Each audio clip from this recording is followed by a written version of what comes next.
मंजिलें उन्हीं को मिलती है जिनमें गिर के उठने की ताकत होती है। पंखों से कुछ नहीं होता, हौसलों से उड़ान होती है। हेलो एवरीवन, मैं अंकिता चौधरी स्वागत करती हूँ आप सबका मेरे चैनल इकोनॉमिक्स एकेडमी पे।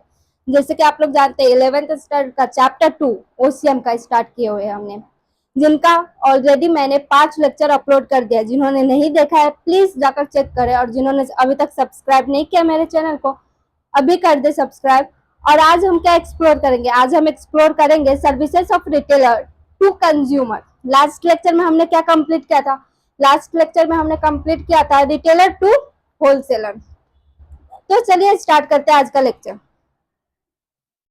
Services of retailer to consumer. Retailer क्या होता है ये सबको पता है।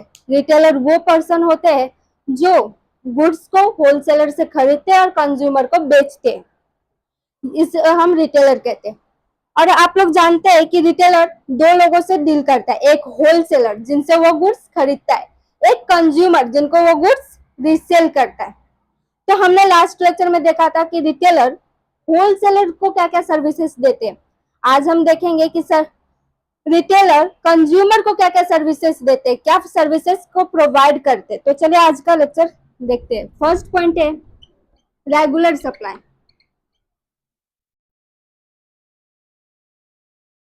रेगुलर सप्लाई, ये रेगुलर सप्लाई क्या करता है? रिटेलर रिटेलर ना कंज्यूमर को गुड्स को ना रेगुलर सप्लाई करता है, मतलब डेली टू डेली सप्लाई करता है। ऐसा नहीं है कि रिटेलर एक चीज, ये मार्कर रिटेलर आज बेचा फिर वो कंज्यूमर को 1 साल के बाद बेचेगा, नहीं।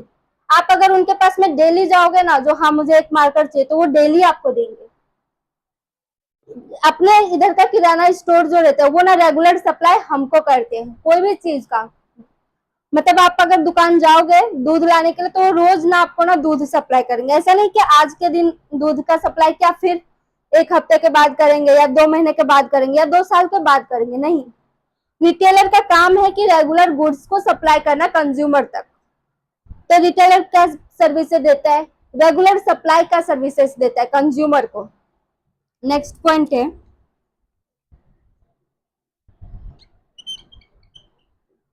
Credit facility.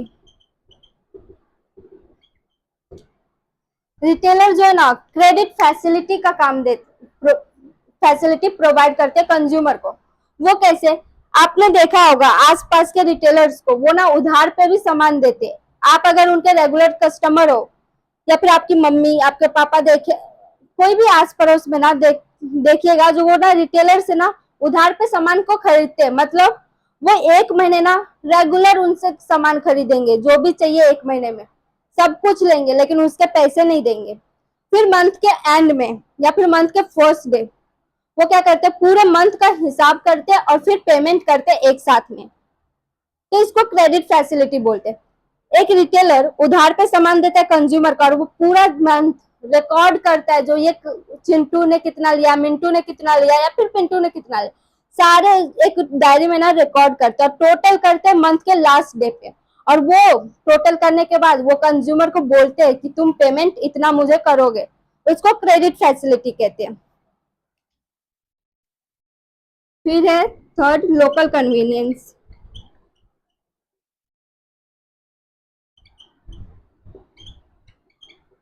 ये लोकल कन्वीनियंस क्या है? रिटेलर को ढूंढने के लिए आपको ना शहर के बाहर नहीं जाना पड़ेगा। रिटेलर आपको ना लोकल एरिया में मिल जाएंगे। रिटेलर से कोई भी सामान लेने के लिए आपको ट्रैवलिंग का एक्सपेंस करने की जरूरत नहीं है। टाइम ज्यादा नहीं जाएगा, टाइम भी कम लगता है और ट्रैवलिंग का एक्सपेंस भी नहीं होता। आप कभी सोचे कि मेरे गली में, मतलब मेरे एरिया में जो लास्ट शॉप है, वहां पे जाने के लिए मुझे ऑटो की जरूरत पड़ेगी? नहीं, आपके पास में पैर है ना, चल के जाओगे, ट्रैवलिंग करने की जरूरत नहीं है। आप किराना स्टोर आपके एरिया में जो है या फिर आपके बिल्डिंग के नीचे में जो है, वहां पे जाने के लिए आप बस को बुलाओगे, जो बस वाले भैया मुझे वहां तक छोड़ देना, नहीं। आप क्या करते हो, आप खुद जाते हो और लेकर आते हो। ये लोकल कन्वीनियंस देता है, मतलब हर एक लोकल एरिया में रिटेलर्स मौजूद होती है, रिटेलर्स वहां पे रहती है। प्रेजेंट रहती है और फिर आप वहां पे जाकर सामान लेते हो। ये लोकल एरिया में प्रेजेंट होने के कारण रिटेलर्स का वो लोकल कन्वीनियंस दे पाता है लोगों को। उसके लिए आपको शहर का बाहर जाने की जरूरत नहीं है, शहर से बाहर जाने की, वो आपके लोकल एरियाज में ही मिल जाती है। हर एक लोकल एरिया में ना 4-5 ऐसे रिटेलर्स रहते ही है, किराना शॉप रहता ही है। फिर नेक्स्ट है होम डिलीवरी।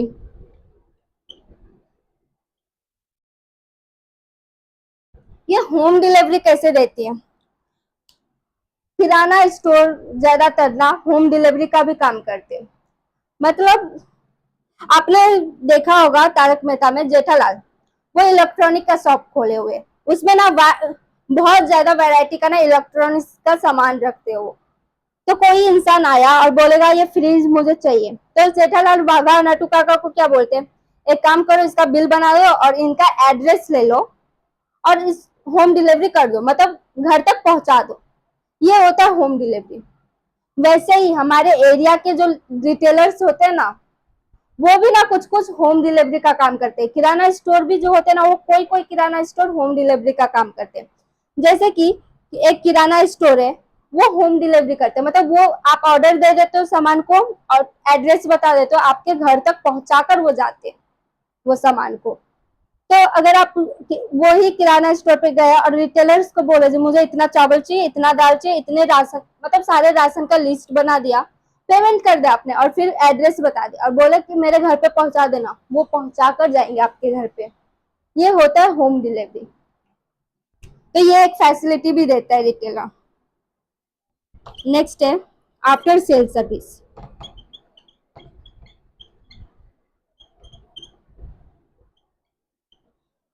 रिटेलर सिर्फ इतना ही नहीं करता जो तुमने गुड्स खरीद लिया बस हो गया, मेरा और तुम्हारा नाता खत्म नहीं। देखो आपने देखा तारक मेहता में जो वो फ्रिज उन्होंने बेचा एक कस्टमर को और होम डिलीवरी करवा दिया, उसके बाद वो ना जेठालाल ना आफ्टर सेल सर्विस भी देते, मतलब सेल होने के बाद अगर उस गुड्स में कुछ भी प्रॉब्लम्स आई, यानी कि उस फ्रिज में कुछ भी प्रॉब्लम्स आई, तो वो कस्टमर जो है कॉल करते हैं जेठालाल को, फिर जेठालाल बोलते हैं हाँ हाँ मैं भेजता हूँ अपने आदमी को, आपको समझा देगा।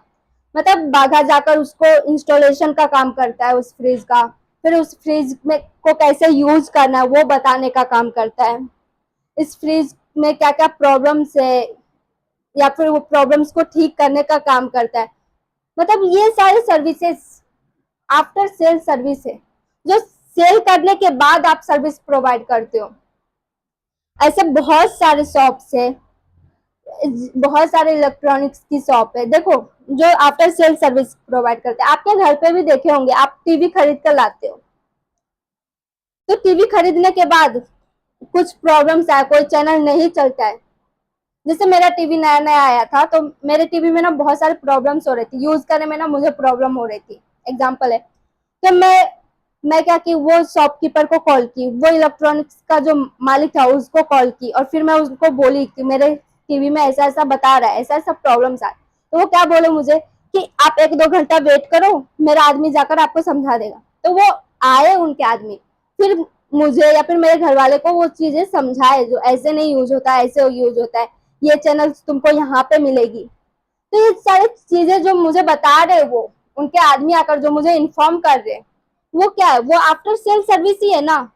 उन्होंने तो टीवी सेल कर दिया, अगर वो चाहते तो बस खत्म हो गया तुम्हारा और मेरा रिश्ता, लेकिन नहीं होता ना, वो हमको सारी चीजें बताती है। अगर कुछ भी प्रॉब्लम्स, अभी भी अगर मेरे टीवी में कुछ भी प्रॉब्लम्स आएगी और मैं अगर कॉल करूंगी ना उनको, तो वो आएंगे मेरे घर पे वो टीवी को चेक करने के लिए, वो उनका काम है, वो सर्विसेज प्रोवाइड कर रहे हमको आफ्टर सेल सर्विस।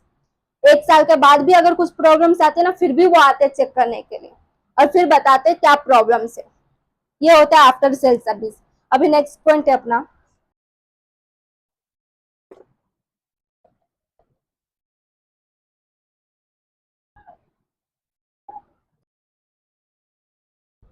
अभी नेक्स्ट पॉइंट है वैरायटी ऑफ गुड्स।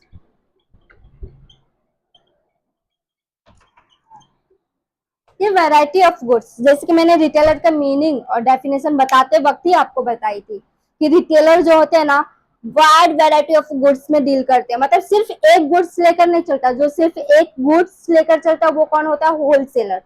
जो ऐसे 10, 15, 20, 25 ऐसे बहुत सारे गुड्स के साथ डील करता है ना, वो होता है रिटेलर। आप रिटेलर के शॉप पे जाओगे, आप अपने किराना स्टोर पे जाओगे तो आप देखोगे उनके पास में शैम्पू रहता है, बहुत सारे टाइप के मसाले अवेलेबल रहती है, बहुत सारे टाइप के दाल अवेलेबल रहती है, चावल अवेलेबल रहती है, आलू प्याज सब अवेलेबल रहती है, biscuits, chocolate, shampoo, face wash, उनसे जो मांगोगे ना वो उनके पास में रहती है। तो वो होता है वाइड वैरायटी ऑफ गुड्स, मतलब वो जो डील करते हैं ना रिटेलर्स, वो ना बहुत सारे वैरायटी ऑफ गुड्स से डील करते हैं। तो कंज्यूमर को भी तो सप्लाई करते हैं वो वैरायटी ऑफ गुड्स। कंज्यूमर के पास में ना रिटेलर्स के पास जाने के बाद बहुत ज्यादा सामान मिलते हैं, बहुत सारे ऐसे ऑप्शंस मिलते हैं उनके पास में। तो ये होता है वैरायटी ऑफ गुड्स। तो ऐसे वैरायटी ऑफ गुड्स जो सर्विसेज देते हैं वो रिटेलर किसको देते हैं, कंज्यूमर को। अभी नेक्स्ट है इंफॉर्मेशन।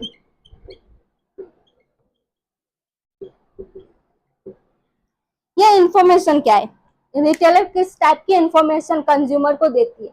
रिटेलर ना गुड्स से रिलेटेड इंफॉर्मेशन कंज्यूमर को देती है, मतलब कौन से गुड्स नया आया है मार्केट में, जिनके पास में, जिनके बारे में कंज्यूमर को नहीं पता है, वो सारे इन्फॉर्म कौन करता है, रिटेलर करता है कंज्यूमर को। ये गुड्स में क्या बेनिफिट्स है, क्या डिसएडवांटेजेस है, कैसे यूज करना चाहिए। कोई भी नया गुड्स आता है ना, आपको उसके बारे में पता नहीं रहता, तो रिटेलर आपको इन्फॉर्मेशन देता है, जो ये गुड्स मार्केट में आया है, इसको ऐसे यूज किया जाता है, इसका ये फायदे है। तो ये सारे इन्फॉर्मेशन देने का काम रिटेलर का है कंज्यूमर को। तो ये एक सर्विस भी प्रोवाइड करती है। तो अभी हमने देखा कि services of retailer to consumer. तो यहाँ पे सर्विस ऑफ रिटेलर खत्म होती है टॉपिक। अभी नेक्स्ट टॉपिक हम करेंगे types of retailer next lecture में। अगर इस टॉपिक में किसी को क्वेरी हो तो कमेंट करें, वीडियो पसंद आया तो लाइक करें, शेयर करें अपने दोस्तों के साथ, सब्सक्राइब करें और थैंक यू।